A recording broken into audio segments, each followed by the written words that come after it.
नमस्कार मंडळी. श्री स्वामी समर्थ. गुरुचरित्र पारायणाचे 21 नियम. मार्गशीर्ष महिना सुरू होणार आहे. मार्गशीर्ष महिना हा केशव मास म्हणूनही ओळखला जातो. या महिन्यात गंगा स्नान करून पुण्यपदरात पाडून घ्यावे, तसेच दानधर्म करून पुण्य संचय करावा असे म्हटले जाते. मार्गशीर्ष महिन्यात दत्त जयंती निमित्ताने गुरुचरित्राचे पारायण केले जाते. सर्वसामान्य मनुष्याने ईश्वरापर्यंत पोहोचण्यासाठी कसे आचरण ठेवायला हवे याचे मार्गदर्शन गुरुचरित्रात केले आहे. श्री गुरुचरित्र या ग्रंथात 52 अध्याय असून ओवी संख्या 7491 इतकी आहे. काही ग्रंथात 53 अध्याय आहेत. अनेक ठिकाणी 7 दिवस पारायण केले जाते. गुरुचरित्र सप्ताह केला जातो, तर काही जण 3 दिवसाचे पारायण करतात. गुरुचरित्र सप्ताह केल्यास किती अध्यायाचे वाचन करावे आणि 3 दिवसाचे पारायण केल्यास किती अध्यायाचे वाचन करावे याची माहिती गुरुचरित्र ग्रंथात दिलेली असते. श्री दत्तात्रेय महाप्रभूंनी नामधारकास अतिसामान्यांना गुरुप्रणीत मार्ग मिळावा म्हणून श्री गुरुचरित्र सांगितलेले आहेत. श्री गुरुचरित्र हा 5वा वेद मानला जातो. श्री गुरुचरित्र हा साधा ग्रंथ नसून दैवी शक्तीने भरलेला सिद्ध मंत्र रूप महाप्रसादिक आणि वरद ग्रंथ आहे.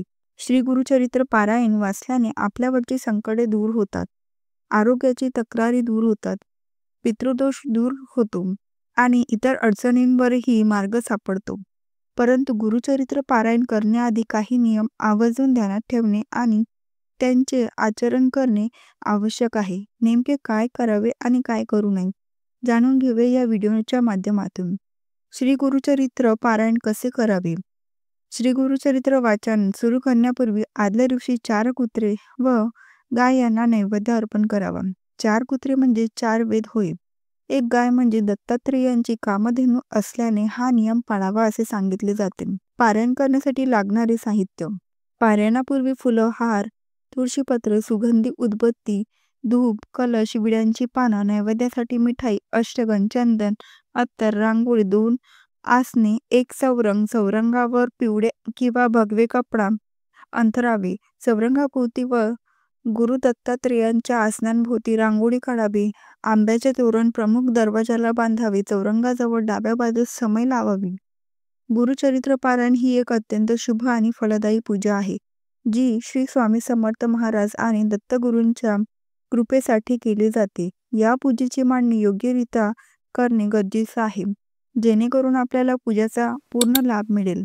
पारायणास बसण्यापूर्वी गावातील दत्त मंदिरात अथवा जवळच्या श्री स्वामी समर्थ केंद्रात जाऊन विडा, सुपारी व नारळ ठेवून पारायणास उपस्थित राहण्यासाठी देवास प्रार्थना करावी. घरातील वडील मंडळीस नमस्कार करून पारायणाला सुरुवात करावी. वाचन चालू असेपर्यंत समय लागलेली असावी व अगरबत्ती पेटती ठेवावी. प्रथम अथर्वशीर्ष वाचावे. 1 माळ गायत्री जप, 1 माळ श्री स्वामी समर्थ जप अथवा दत्त मंत्र म्हणावा. यानंतर गुरुचरित्र वाचण्यास सुरुवात करावी. पारायणाच्या दिवसात हे नियम लक्षात ठेवावे. 1. दुपारी 12 ते 12:30 ही वेळ श्री दत्त महाराजांच्या भिक्षेची असल्याचे त्यावेळेस पारायण वाचणे बंद ठेवावे.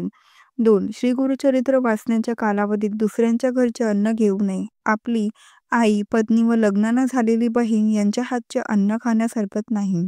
3. उपवास करू नये. दोन्ही वेळेस सकाळी आणि संध्याकाळी एक धान्य फराळ करावा. काही समस्या असल्यास स्वखर्चाने बाहेर खाण्यात देखील काहीच हरकत नाही, परंतु आपल्याला पचायला जड जाईल असे पदार्थ खाऊ नये. अति तिखट पदार्थ, कांदा, लसूण यांचा आहारात समावेश करू नये. ग्रंथाचा नैवेद्य गायीला खाऊ घालावा किंवा स्वतः खावा, मगच आपण भोजन करावे. श्री गुरुचरित्र वाचण्याच्या कालावधींमध्ये सुद्धा आपल्या नित्यसेवेत खंड पडू देऊ नये. पारायण काळात शक्यतो जमिनीवरच झोपावे, पलंगावर झोपू नये. 5. श्री गुरुचरित्र वाचण्याच्या कालावधीत पुरुषांनी दाढी वाढवू नये. स्वतःच्या हाताने दाढी करावी. तसेच या काळात चामड्याऐवजी नायलॉन किंवा रबरी चप्पल जोड वापरावे. चामड्यांचा बेल्ट देखील लावू नये. 6. श्री गुरुचरित्र वाचण्याच्या कालावधीत सत्य, अहिंसा आणि ब्रह्मचर्याचे पालन करावे. 7. श्री गुरुचरित्र वाचण्याच्या कालावधींमध्ये मासिक पाळी आली तर मासिक पाळीचे तेवढे दिवस सोडून नंतर पारायण पुढे चालू ठेवावे. तसेच सुतक असणाऱ्यांच्या घरी किंवा अंत्यविधीस जाऊ नये. स्वतःच्या कुटुंबात जर सूतक आले तर अशा वेळेस श्री गुरुचरित्र पारायण दुसऱ्यांकडून पूर्ण करावे, अर्धवट सोडू नये. वेळोवेळी गोमूत्र शिंपडावे. 8. सप्ताह कालावधीत रोज सकाळी व संध्याकाळी श्री गुरुचरित्रांच्या पोथीस नैवेद्य दाखवून आरती करावी. रोज रात्री झोपण्यापूर्वी श्री विष्णू सहस्रनाम वाचावे. 9. वाचन हे नेहमी एका लयीत, शांत व सुस्पष्ट असे असावे. उरकण्याच्या दृष्टीने उच्चार भ्रष्टता होऊ नये, तसेच चित्त अक्षरातून व्यक्त होणाऱ्या अर्थांकडे असावे.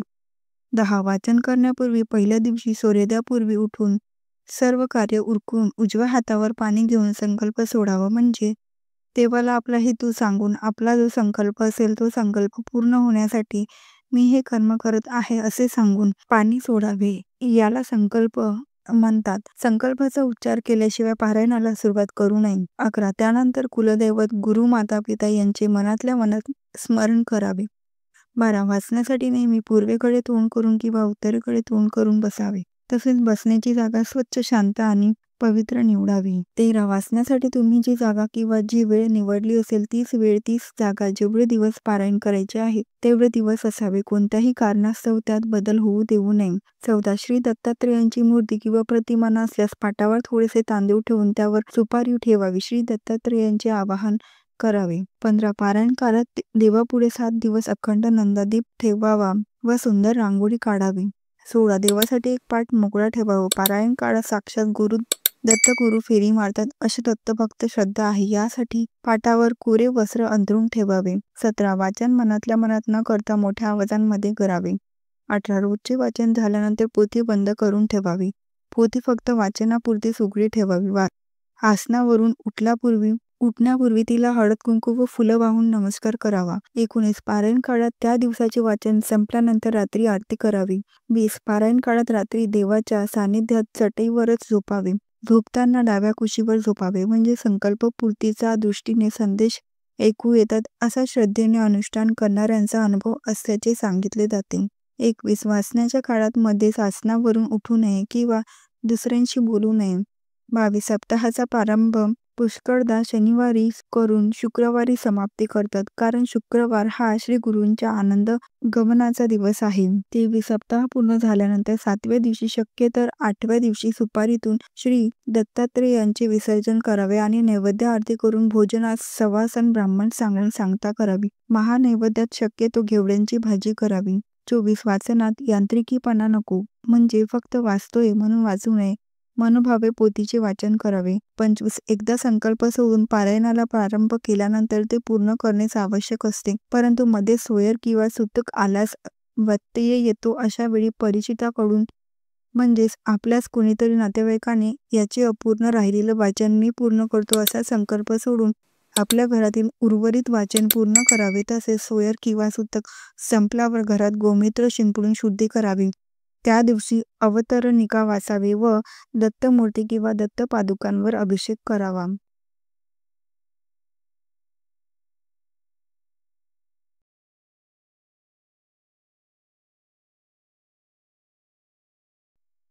शक्यतो निष्काम मनाने या ग्रंथाचे पालन करावे. इच्छित फळ आपोआपच मिळते असा गुरुभक्तांचा अनुभव आहे. 27. दररोज वाचायचे अध्याय तुम्ही निवडलेल्या दिवसांवर अवलंबून असतात. 3 दिवसाच्या पारायणात दररोज 18 अध्याय, 7 दिवसांमध्ये दररोज 7.57 अध्याय आणि 11 दिवसांमध्ये दररोज 4.82 अध्याय वाचायचे असतात. 28. पारायणाची सुरुवात कोणत्याही दिवशी करता येते, पण शनिवारी, गुरुवारी किंवा पुष्प नक्षत्र असल्यास शुभ मानले जाते. तुम्ही तुमच्या सोयीनुसार आणि इच्छेनुसार इतर दिवशीही पारायण सुरू करू शकता. 29. वाचनाच्या सुरुवातीला आणि शेवटी श्री गुरुदेव दत्त मंत्रांचा जप करावा. 30. मांसाहार, मद्यपान, वाईट विचार आणि वाईट वर्तन सप्ताह काळात टाळावे. 31. पारायणाच्या उद्यापनाच्या दिवशी सुवासिनींना भोजन, गुरुचरित्रांची आरती आणि शक्य तेवढा दानधर्म करावा. 32. नैवेद्यात शक्यतो फळे, भाज्या, दूध, दुग्धजन्य पदार्थ, मिठाई आणि पान यांचा समावेश करावा. 33. आपल्या घरी येणाऱ्या अतिथींचा आदर करावा आणि सत्कार करावा. तसेच आपल्या परीने गरजूंना शक्य तेवढी मदत करावी, म्हणजे दानधर्म करावा. 34. या गुरुचरित्र ग्रंथात गुरुचे मार्गदर्शन कसे आवश्यक आहे याचे विवेचन या ग्रंथात श्रीपाद श्री वल्लभ व श्री नृसिंह सरस्वती यांच्या लीलांमधून वर्णन करण्यात आले आहे. 35. गुरुचरित्र पारायण हे 3 दिवस, 7 दिवस किंवा 11 दिवस करता येते. 7 दिवस गुरुचरित्र पारायण व 8व्या दिवशी पारायणाची सांगता केली जाते. श्री गुरुचरित्र वाचण्याची पद्धत पाहूयात. 7 दिवसाच्या पारायणाची पहिल्या दिवशी अध्याय 1 ते 9, दुसऱ्या दिवशी अध्याय 10 ते 21, तिसऱ्या दिवशी अध्याय 22 ते 29, चौथ्या दिवशी अध्याय 30 ते 35, पाचव्या दिवशी अध्याय 36 ते 38 असतात. 6व्या दिवशी अध्याय 39 ते 43 असतात व 7व्या दिवशी अध्याय 44 ते 53 असतात. 36.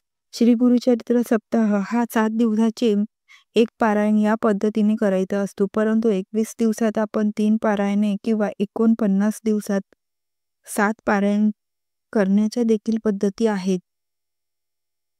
37. 7 दिवसाच्या सप्ताहाची 8व्या दिवशी सांगता करावी. सांगतेच्या दिवशी सकाळी 10:30 वाजता ते दत्त महाराज, श्री कुलदेवता श्री स्वामी समर्थ महाराज व एक श्री गुरुचरित्र ग्रंथ करिता नैवेद्य मांडावा. ग्रंथाचा नैवेद्य गाईला खाऊ घालावा किंवा तुम्ही स्वतः खावा, मगच आपण भोजन करावे. 38. श्री गुरुचरित्र वाचण्याच्या कालावधींमध्ये सुद्धा आपल्या नित्यसेवेत खंड पडू देऊ नये. शक्यतो वर जमिनीवर झोपावे, पलंगावर झोपू नये हे देखील जाणकारांना माहीत असावे. 39. श्री गुरुचरित्र 3 दिवसीय वाचू नये असं म्हटलेलं आहे. 1 दिवसीय पारायण फक्त दत्तधाम व राष्ट्रसेवेसाठीच करावे. वैयक्तिक पारायण 7 दिवसाचेच करावे. जर गुरुचरित्राचे पारायण करत असाल तर सर्व नियमांचे पालन व्यवस्थित करावे. यामुळे पारायणाचा परिपूर्ण लाभ मिळतो. कारण गुरुचरित्र पारायण हे जागरूक आणि त्वरित फळ देणारे आहे, पण ते करताना आपल्याला सुद्धा अतिशय कडक नियम पाळावे लागतात, नाहीतर त्याचा मनासारखा परिणाम दिसून येत नाही. तुम्हाला जर हा व्हिडिओ आवडला असेल किंवा महत्त्वाचा पूर्ण वाटला असेल तर व्हिडिओला लाईक करा, इतरांसोबत देखील शेअर करा आणि असेच नवनवीन माहितीपूर्ण व्हिडिओ पाहण्यासाठी चॅनलला देखील नक्की सबस्क्राईब करा. व्हिडिओ शेवटपर्यंत पाहिल्याबद्दल तुम्ही सर्वांचे मनापासून खूप खूप आभारी आहेत. धन्यवाद. श्री स्वामी समर्थ. जय जय स्वामी समर्थ.